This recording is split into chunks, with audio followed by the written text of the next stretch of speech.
teacher and all of you. Today's my presentation. My presentation topic is 8 core value and community psychology. 8 core values of community psychology. Okay sir. Community psychology की उत्पत्ति हुई थी America में उस time एक conference चल रहा था, बॉटसम कॉन्फ्रेंस चल रहा था, उसके दौरान हुई थी 1965 में। तो कम्युनिटी जो वर्ड है वो दो शब्द से मिलके बना हुआ है, एक है हमारा कॉम, दूसरा है हमारा म्यूनस। सर चॉक यूज कर सकते हैं। तो कॉम का मतलब होता है लिविंग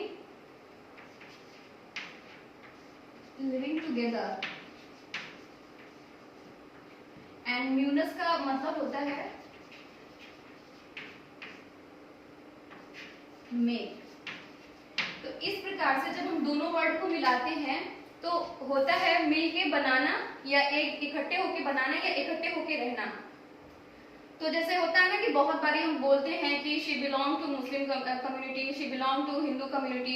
तो ये क्या होता है कि उनका एक पर्टिकुलर कम्युनिटी होता है, तो जहाँ से वो जिस प्रकार से वो बिलोंग करते हैं, और जो एक कम्युनिटी में रहते, पर्टिकुलर कम्युनिटी में वो रहते हैं, जैसे कि हिंदूज हुए या फिर मुस्लिम हुए, तो उनका क्या होता है कि जो रस्म रिवाज होता है, या कोई फेस्टिवल हो या शादी विवाह कुछ भी हो, वो बिल्कुल समान होता है। जो उनकी इंटरेस्टिंग होती है वो मतलब कि समान तौर पे देखी जाए तो एक जैसी होती है, और जो मुस्लिम होते हैं उनकी एक जैसी होती है।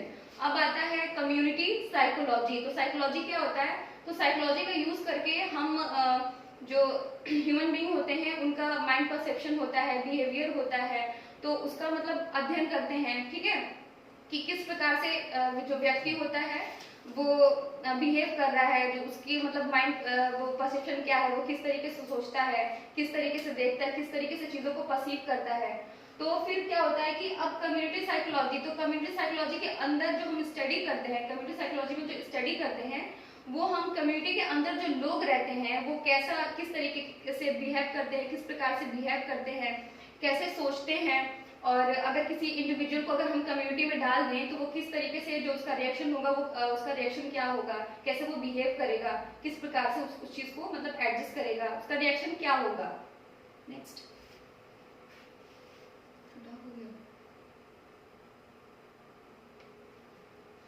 अब 8 core value in community psychology. तो पहला है हमारा सोशल जस्टिस है, एंड सेकंड हमारा है रिस्पेक्ट फॉर ह्यूमन डाइवर्सिटी है, थर्ड हमारा है सेंस ऑफ कम्युनिटी है, फोर्थ है कलेक्टिव वेलनेस है, 5 हमारा है इन्फॉर्मेंट एंड सिटीजन पार्टिसिपेशन, 6 है हमारा कोलैबोरेशन, एंड 7th है हमारा एम्पिरिकल ग्राउंडिंग, एंड लास्ट हमारा है at multi level strength based perspective. तो जो हमारा सोशल जस्टिस है, चेंज करूंगी नेक्स्ट, इस बार नहीं तो अरे बताएंगे सोशल जस्टिस। तो इसमें क्या होता है कि जब हम समाज में रहते हैं, जब हम सोशल में स्टे करते हैं, तो हर व्यक्ति अपने लिए न्याय चाहता है ना, हर व्यक्ति अपने लिए न्याय चाहता है कि मुझे न्याय मिले। और सोशल जो होता है, सोशल जस्टिस एक ऐसी फीलिंग है, एक ऐसा लेवल है ना, या फिर सॉरी वैल्यू है, और एक ऐसा आइडिया है कि जो हर व्यक्ति होता है ना वो अपने लिए चाहता है कि मुझे ये मिले, मतलब कि एक तरीके से बोले कि वो सीकर होता है इसका। तो जैसे अभी क्या होता है कि कोई बंदा एक खड़ा है, दूसरा बंदा आया और उसको पीट के मतलब ऐसे ही चला गया, तो लोग बोलते हैं ना, हम या आप कोई देखेंगे तो बोलेंगे इसको तो न्याय मिलना चाहिए, है ना। तो इसमें मतलब यही बताया गया है कि डजंट मैटर कि कोई बहुत हाई लेवल का है, कोई लो लेवल का है, अगर वो समाज में है, अगर वो सामाजिक व्यक्ति है, तो उसको बराबर का अधिकार मिलना चाहिए, उसको न्याय मिलना चाहिए। सेकंड पॉइंट, एक मिनट पीछे करो, जो सोशल जस्टिस का नोशन पीछे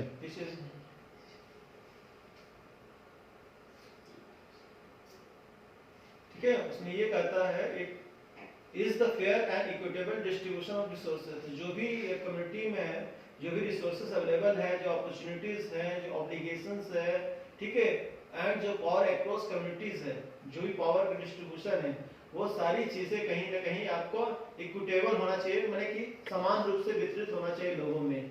ऐसा नहीं है कि मान लीजिए कि कोई रिसोर्सेज है कुछ ही लोगों के पास वो कर सकते हैं कि उनके पास ही है, कुछ लोगों को मिल ही नहीं पा रहा है, या जो अपॉर्चुनिटीज है वो आप कह सकते हैं कि रोजगार से संबंधित हो सकता है, वो आपकी और ऐसी सारी जो चीजें जो कि सबको मिलना चाहिए, चाहे आपका एजुकेशन है, आपका कह सकते हैं कि आपका हेल्थ फैसिलिटीज है, ये जो चीजें हैं आपकी सबको मिलनी चाहिए। ऑब्लिगेशन के साथ मतलब होता है कि मान लीजिए कोई दोषारोपण होता है तो ये भी केवल पॉजिटिव चीजें नहीं, मान लीजिए नेगेटिव चीजें होती हैं तो ये भी केवल सबको मिलना चाहिए। जैसे मान लीजिए पुलिस काम में, अब पुलिस में आप जान लीजिए कम्युनिटी है कि कोई भी चीज अगर मान लीजिए सक्सेस होता है या फेलियर होता है तो किसी एक व्यक्ति के सर क्या कहते हैं उसे अकाउंटेबल कर दिया जाता है, उसकी माथे मार दिया जाता है।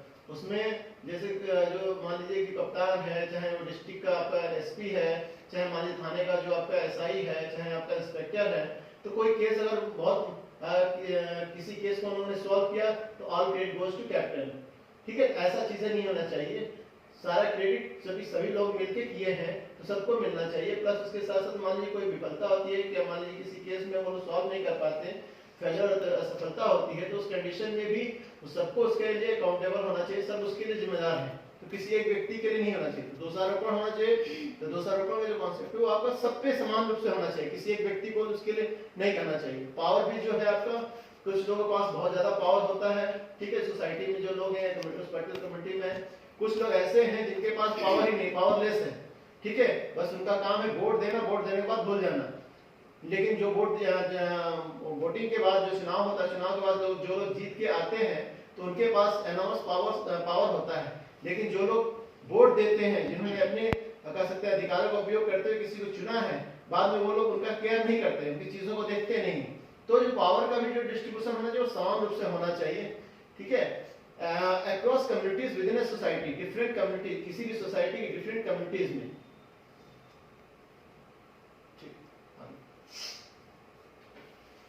रिस्पेक्ट फॉर ह्यूमन डाइवर्सिटी, तो इसमें क्या है कि कोई जाति हो, कोई लिंग हो, ठीक है, या फिर आर्थिक व्यवस्था बोल लें, या फिर मतलब सामाजिक रूप से देखें, कोई भी इस प्रकार से होता है तो उसमें क्या होता है ना कि उस चीज को आपको स्वीकार करना होता है और मतलब एक्सेप्ट करना होता है उसको, और उसका सम्मान करना होता है।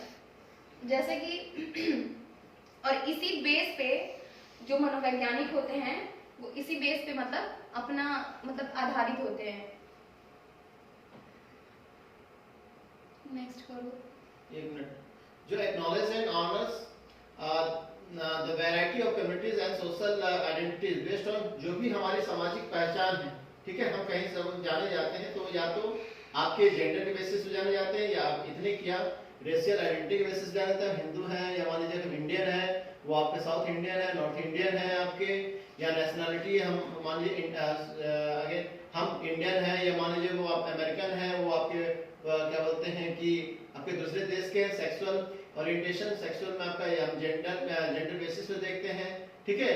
एबिलिटी हम देखते हैं बहुत अच्छा, आप बहुत हाईली क्वालिफाइड हैं या क्वालिफाइड नहीं है, कुछ भी डिसेबिलिटी के रूप में जाना जाते हैं, कोई डिसेबल है, डिसेबल नहीं है।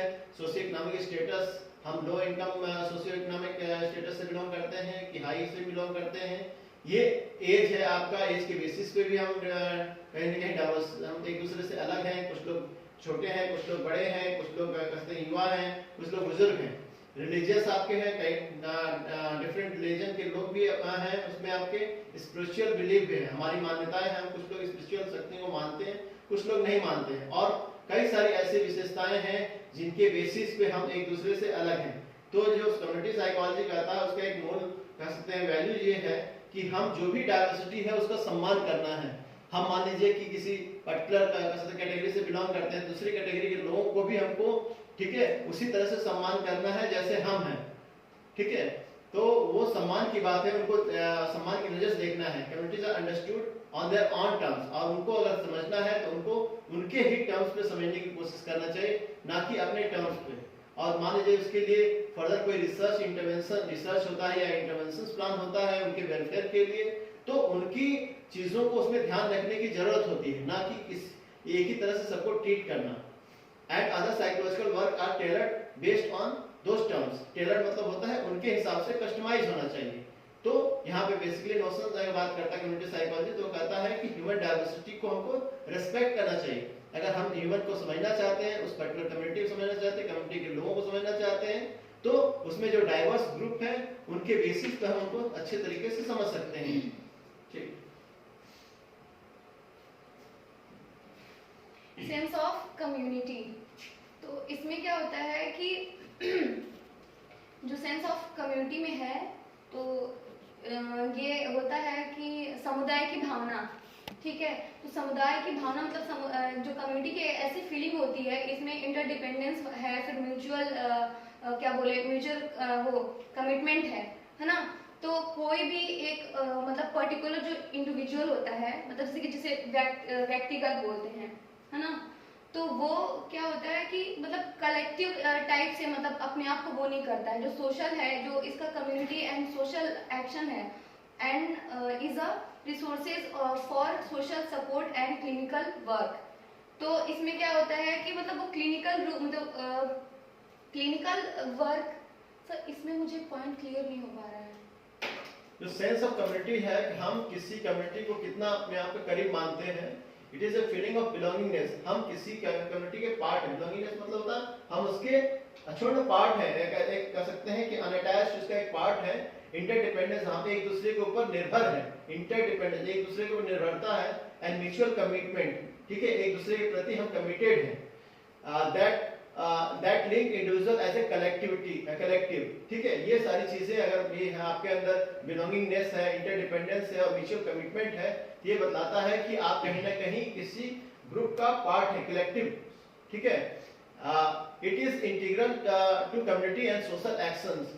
और ये आपके किसी भी कम्युनिटी या जो भी उसके उस कम्युनिटी में जो कोई भी सोशल एक्शंस होते हैं उसका एक कह सकते हैं इंटीग्रल पार्ट है।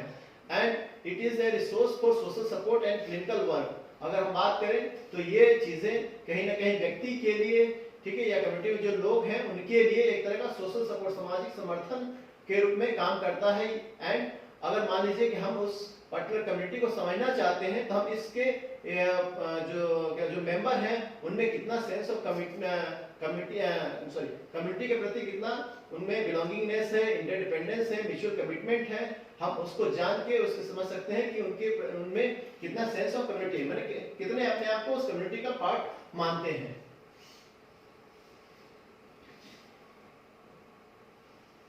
कलेक्टिव वेलनेस, इसमें क्या होता है कि जो कम्युनिटी में लोग रहते हैं, वेलनेस का ही मतलब होता है कि मतलब जो उनका मेंटल हेल्थ होता है या फिर जो स्वास्थ्य से संबंधित होता है उसको प्रमोट करना होता है।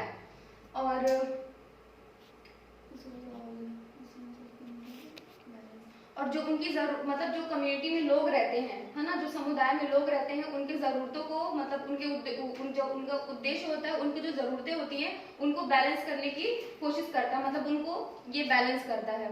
और जो उनका जो मेंटल हेल्थ हो या फिर जो भी स्वास्थ्य संबंधित प्रॉब्लम होती है उनको मतलब क्या होता है कि ओवरऑल मतलब उनको प्रमोट करना होता है। ऑब्जेक्टिव एंड सब्जेक्टिव नीड मतलब होता है आपका, ऑब्जेक्टिव होता है जो सब लोग एक जैसे परसीव करते हैं, सब्जेक्टिव होता है पर्सन टू पर्सन आपको वेरी कर सकता है। तो अगर हम स्वास्थ्य को देखते हैं, वेलनेस को देखते हैं, अपने कल्याण के बारे में बात करते हैं, ठीक है, तो कहीं ना कहीं यहाँ पे जो सामुदायिक मनोविज्ञान में कलेक्टिव वेलनेस की बात करते हैं। केवल हमारा अपना कहीं ना कहीं कल्याण नहीं होना चाहिए, उसके साथ साथ जो और भी लोग हैं उनका कल्याण, सामूहिक कल्याण होना चाहिए आपका। और उसमें आपका it is an overall sense of contentment within a community that balance the objective and subjective need of individual। और ये आपका जो भी व्यक्ति है उसका जो ऑब्जेक्टिव या सब्जेक्टिव नीड है, आवश्यकताएं हैं, उसको ये बैलेंस करने का काम करता है, ठीक है। And resolve conflicting needs need for the general good, ठीक है। और उसके साथ साथ मान लीजिए कि अभी कोई कॉन्फ्लिक्ट की सिचुएशन अराइज होती है उस कम्युनिटी में, तो वो अगर आप में सेंस ऑफ कलेक्टिव वेलनेस का है या आप उसको मानते हैं तो कहीं ना कहीं कॉन्फ्लिक्ट की सिचुएशन आपके के सामने कम से कम दिखाई देगी या होगी। इन्फॉर्मेंट एंड सिटीजन पार्टिसिपेशन, इसमें क्या होता है कि are essential to all work in community psychology, ensuring that community involvement exists at all ecological level in making decision and that community members can exert control।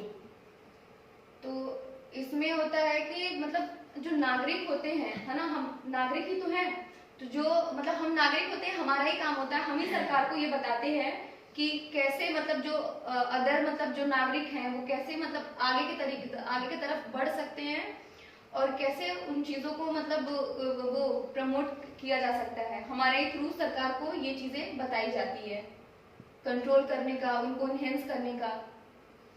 ठीक है, इसमें एक और है, उसमें आपका है are essential to all work in community psychology. अगर कम्युनिटी के फील्ड में सामुदायिक मनोविज्ञान के क्षेत्र में जो भी काम होते हैं या किए जा रहे हैं उसमें आपका कहीं ना कहीं एक सेंस है, sense of empowerment and citizen participation. Citizen participation, empowerment मतलब सबका कहीं ना कहीं आपका विकास होना चाहिए। आपको कहीं ना कहीं सभी लोग सशक्त बनेंगे तभी वो कम्युनिटी भी सशक्त बनेगी। मान लीजिए जैसे कि ये जौनपुर है, अब जौनपुर में जो लोग, अगर मान लीजिए कि जौनपुर को इंडिया लेवल पर अपने आप को दिखाना है, या मान लीजिए यूनिवर्सिटी है, यूनिवर्सिटी के जो स्टूडेंट हैं, तो अगर यूनिवर्सिटी के स्टूडेंट अपने आप को एम्पावर करेंगे, ठीक है, एजुकेशनली बहुत अपने आप को रिच करेंगे, स्किल पे होंगे, तब कहीं ना कहीं चीजों को विश्व परिदृश्य में अपने आप को दिखा सकते हैं, अपने आप को दूसरों से अलग बता सकते हैं।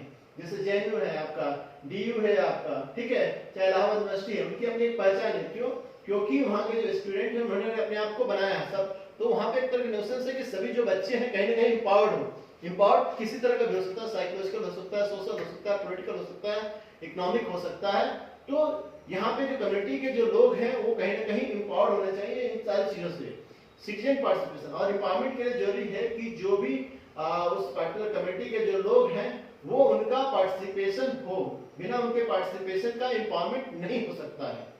ठीक है, ensuring the community involvement exists at all ecological level। और जो भी इकोलॉजिकल डिफरेंट जो लेवल है, इंडिविजुअल हो चाहे माइक्रो है चाहे मेसो है, ठीक है, वो किसी भी लेवल का आपका हो, उस लेवल में आपका इंडिविजुअल का इन्वॉल्वमेंट बहुत ही जरूरी है।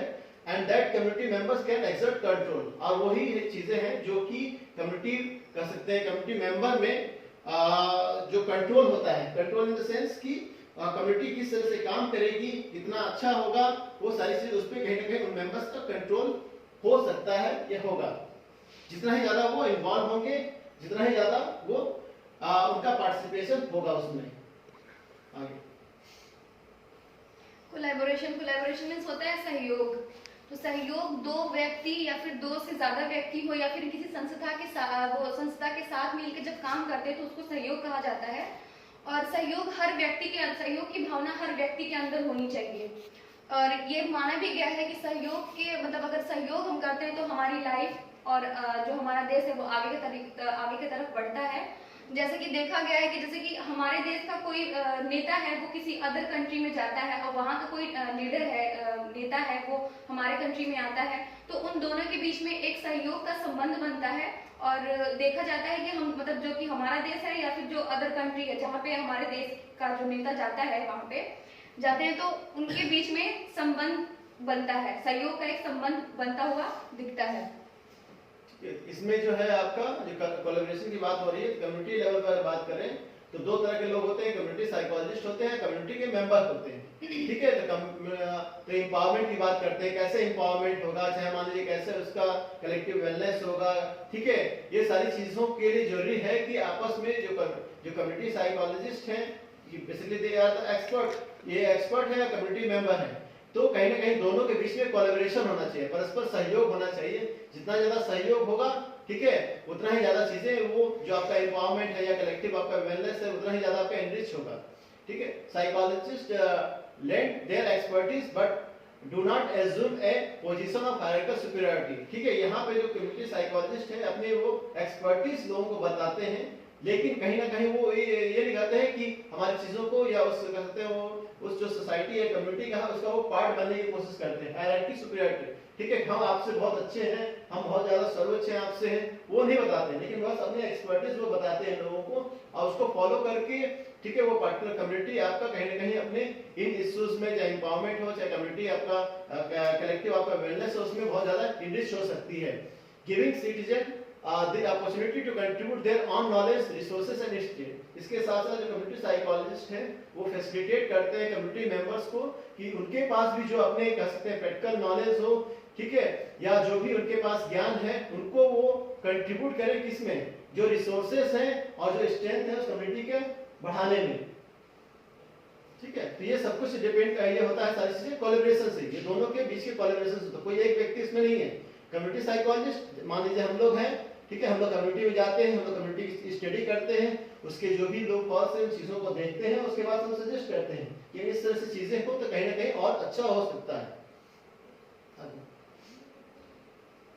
एम्पिरिकल ग्राउंडिंग किस तरीके से कम्युनिटी को इफेक्ट करता है, और जो मतलब कम्युनिटी को इफेक्ट करने वाली जो चीज़ें होती हैं वो कम्युनिटी का जो होता है वो इफेक्ट, मतलब कि जो सर्च होता है, रिसर्च होता है कम्युनिटी के इफेक्ट करने वाली जो रिसर्चेज होती हैं कम्युनिटी के, psychologist also acknowledge that no research unbased, so they are open about value and the impact of context in their work।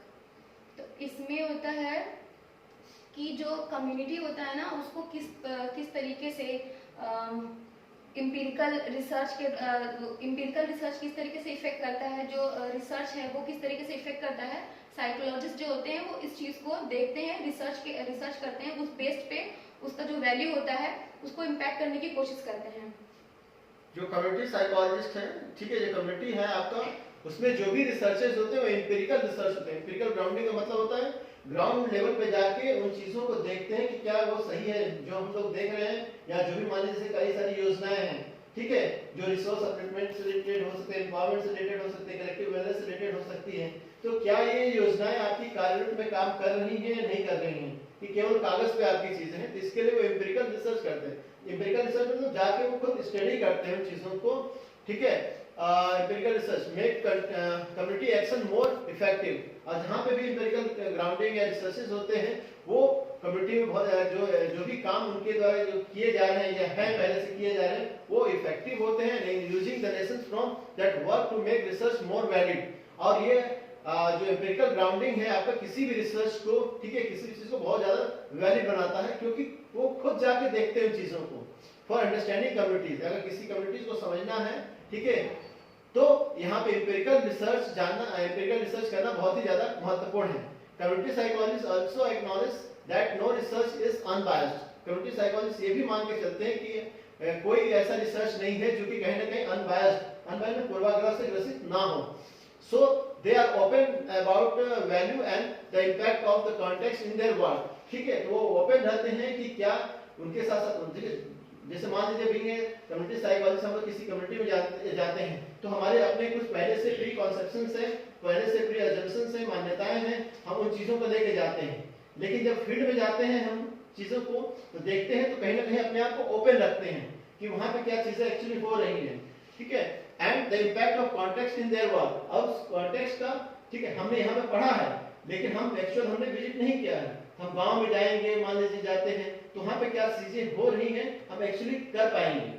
लेकिन कहीं ना कहीं थोड़ा बहुत जो हमारा नॉलेज है तो बायसनेस उसमें क्रिएट करता ही हो सकता है कि जो चीजें दिखाई दे रही हैं उसको एज इट इज ना लें, हम अपने हिसाब से उसको इंटरप्रेट करें, ठीक है। तो थोड़ा सा अनबायसनेस तो रहती ही है आपकी। आगे multi level strength based perspective. इसमें क्या होता है कि मल्टी लेवल पर जो स्ट्रेंथ होते हैं उसके बेस्ड पे जो पर्सपेक्टिव होता है उसको देखा जाता है। इकोलॉजिकल लेवल होता है उसको मतलब अपने अकॉर्डिंग जो मल्टी लेवल पे स्ट्रेंथ होता है उसके बेस्ड पे उसको हम एनालिसिस करते हैं और रिकॉग्नाइजिंग भी करते हैं और integrating community strength at these level in the work of community psychologist. जो कम्युनिटी साइकोलॉजिस्ट होते हैं वो क्या होता है कि मल्टी लेवल का जो स्ट्रेंथ होता है उसके बेस पे अपना पर्सपेक्टिव शो करते हैं और एनालिसिस करते हैं चीजों को और कम्युनिटी स्ट्रेंथ को। Avoid focusing only on individual level, ठीक है। जो कम्युनिटी साइकोलॉजिस्ट हैं वो बचते हैं किसी भी चीज को इंडिविजुअल पर्सपेक्टिव से देखने से, ठीक है। इंडिविजुअल लेवल पे कोई नहीं देखते हैं। And this is all ecological level of analysis. हम लोगों ने ecological level of community psychology पढ़ा है, ठीक है, इंटरप्रेशन। तो उसमें माइक्रो है, मेसो है, आपका एक्सो है आपका, ठीक है, ये सारी चीजें हम लोगों ने पढ़ा था।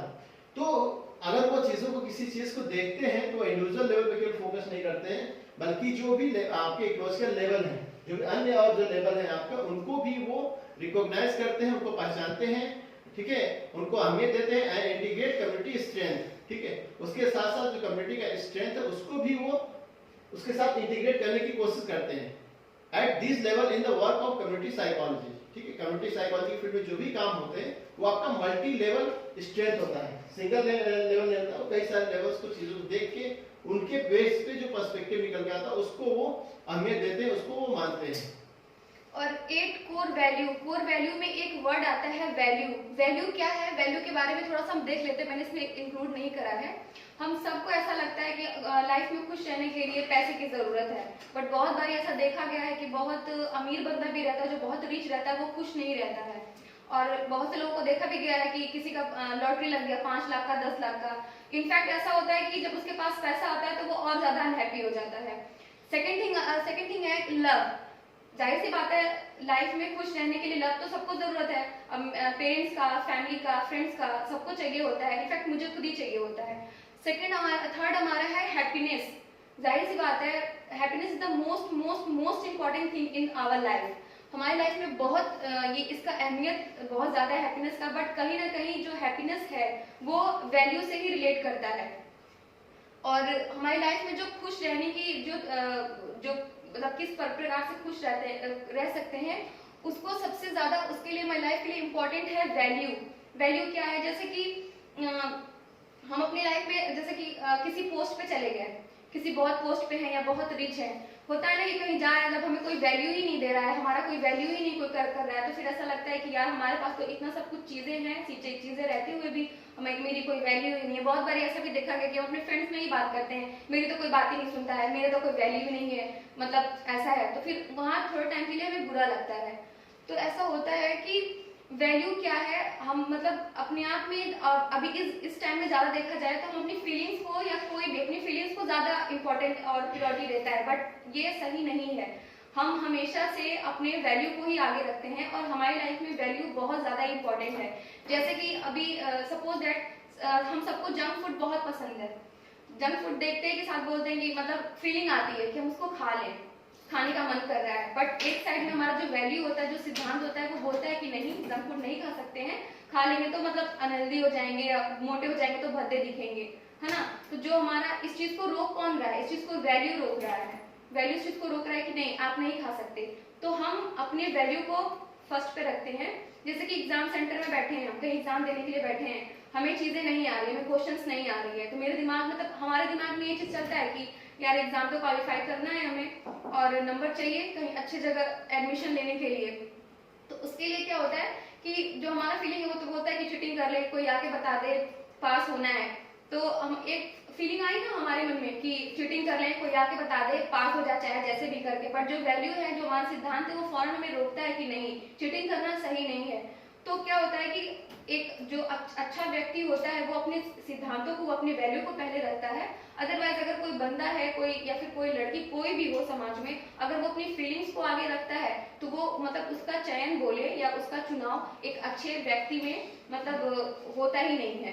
क्योंकि है ना, अभी हमें किसी चीज की जरूरत है, फीलिंग आ रही है कि मुझे वो चीज, जैसे कि ये बैग है, मुझे ये बैग चाहिए, मेरे पास पैसा नहीं है, मैं अफोर्ड नहीं कर पा रही हूँ, मैं उसको लेने के लायक भी नहीं हूँ, मतलब कि मेरे पास पैसा नहीं है, तो वैल्यू होगा तभी तो, मतलब वैल्यू एक बोलेगा कि हमारे पास आ जाएगा तो हम लेंगे, बट जो हमारी फीलिंग है, अगर हम फीलिंग को फर्स्ट प्रायोरिटी देते हैं कि हमें ये चीज चाहिए, हमें ये चीज लेना है, तो उसमें क्या होगा कि अब चाहे हम जैसे भी लें, चाहे छीन के लिए, चोरी करके लें, तो वो चीज तो गलत हुई ना। तो इसीलिए वैल्यू हमारी लाइफ में बहुत मोस्ट इंपॉर्टेंट होता है और वैल्यू के बेस पे हम एक अच्छे नागरिक, एक अच्छे इंसान बन सकते हैं।